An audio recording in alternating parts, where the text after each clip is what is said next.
It's strange. For thousands of years, there were no asylums.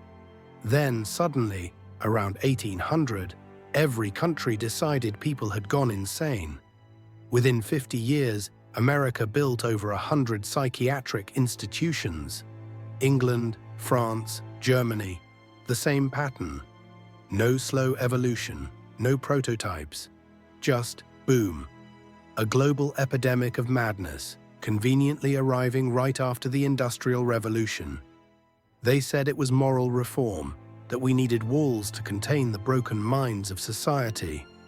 But I wonder, what if those walls weren't built for the insane? What if they were already there? Take Morristown State Asylum, New Jersey. Opened in 1876, they claim it took just 5 years to build. Look at it. Granite arches, Corinthian columns, perfectly aligned stonework. You don't throw that up with horse carts and pickaxes.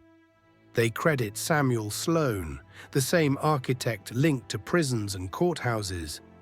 But there's a small problem. Some of his buildings were finished before he even turned 15. Maybe Samuel Sloan wasn't a genius. Maybe he was a name. A placeholder to explain a building that had no origin story. Then there's Western State Hospital in Virginia. Built in 1858 on 666 acres. Yes, 666. They say it was designed by Richard Snowden Andrews at age 27. He had no degree, no documented mentor, but somehow created one of the most complex Greco-Roman structures in the South. Who built it? Prisoners, they say. Because of course they did. Cheap labor, infinite precision. When it closed in the 2000s, they turned it into a golf resort. A place where the past gets landscaped and sold by the hour. Illinois had its own version, Elgin State Hospital, founded in 1870. They started admitting patients 2 years before construction even finished. By 1880, over 1,000 people were confined there, many for reasons like asthma, laziness, or pride. The paperwork says mental illness. But what kind of sickness spreads that fast to that many across an entire nation? When it shut down in the 1990s, they demolished it completely. Not preserved, not repurposed, just erased. You'd think they'd save a building that cured insanity, unless it wasn't built to cure at all. You can find the old admission ledgers online. Reasons for commitment, overstudy, immoral life, spiritual confusion. One woman was institutionalized for reading too much poetry, another for refusing to marry. They said they were treating the mind, but it feels more like they were cleansing memory, removing the ones who didn't fit the new story.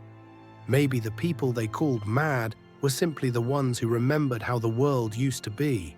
Every asylum from the 1800s follows the same blueprint: arched corridors, cruciform layouts, massive stone facades.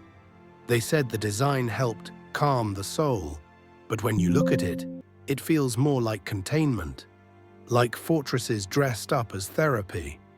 The same language of cathedrals and courthouses, but with the spirit stripped out. Sanctuaries turned into prisons. You start to realize these weren't hospitals for the sick. They were architecture for control. Before 1700, there were almost no asylums. After 1800, they're everywhere. So what changed? Did the world suddenly lose its mind? Or did someone decide to rewrite it? Maybe 1800 wasn't the year everyone went insane. Maybe it was the year everyone forgot. The old world fades quietly, its architecture rebranded, its people reclassified. And the new world, it calls the past madness.